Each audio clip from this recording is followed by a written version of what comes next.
जय श्री कृष्ण, राधे राधे, हरिओम। जय गीता मैया। सर्ववेदमयी गीता, सर्वधर्ममयो मनु, सर्वतीर्थमयी गंगा, सर्वदेवमयो हरि। मलनिर्मोचनं पुंसां गंगा स्नानं दिने दिने, सकृतगीताम्भसि स्नानं संसारमलनाशनम्। श्रीमद्भगवद गीता जी रहस्यम अध्याय दूसरा और श्लोक है 64वां 64वां। भगवान स्थित प्रज्ञ के लक्षण बताते हुए इस प्रकार मन सहित इंद्रियों को वश में न करने वाले मनुष्य के पतन का क्रम बतलाकर अब भगवान स्थित प्रज्ञ योगी कैसे चलता है, इसे चौथे प्रश्न का उत्तर आरंभ करते हुए पहले दो श्लोकों में जिसके मन और इंद्रियां वश में होते हैं, ऐसे साधक के द्वारा विषयों में विचरण किए जाने के प्रकार, जाने का प्रकार और उसका फल बतलाते हैं। माने विषयों से मुक्ति और विषयों में विचरण किए जाने का प्रकार, ये सब बताते हैं। आइए आगे बढ़ेंगे।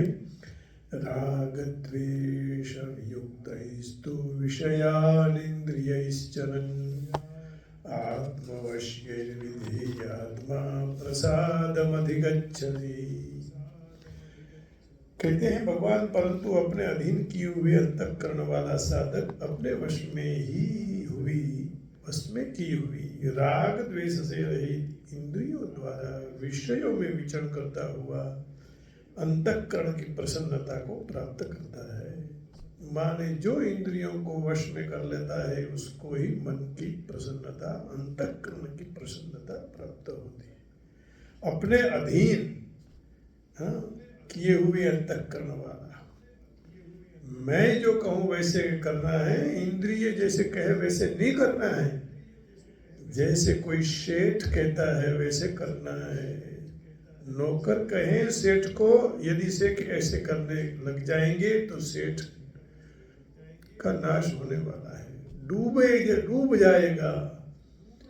तो ये इंद्रियां एक नौकर की जैसी हैं, ऐसे हमें अंदर बैठे हुए अंतःकरण रूपी सेठ जो कहे वह इंद्रियों से करवाना है, इंद्रिय कहे वो नहीं।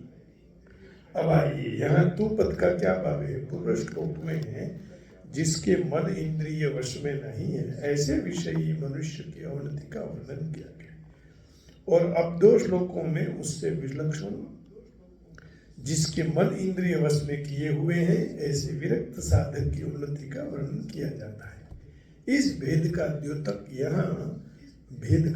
यहाँ तो पद है।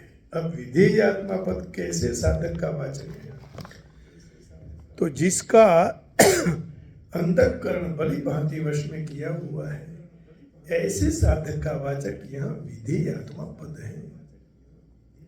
आगे का प्रश्न, ऐसे साधक का अपने वश में की हुई राग द्वेष से रहित इंद्रियों द्वारा विषयों में विचरण करना क्या है। उत्तर देते हैं, साधारण मनुष्य की इंद्रियां स्वतंत्र होती है, उनके वश में नहीं होती। उन इंद्रियों में राग द्वेष भरे रहते हैं। इस कारण उन इंद्रियों के वश में होकर भोगों को भोगने वाला मनुष्य उचित अनुचित का विचार न करके जिस किसी प्रकार के से भोग सामग्रियों को संग्रह करने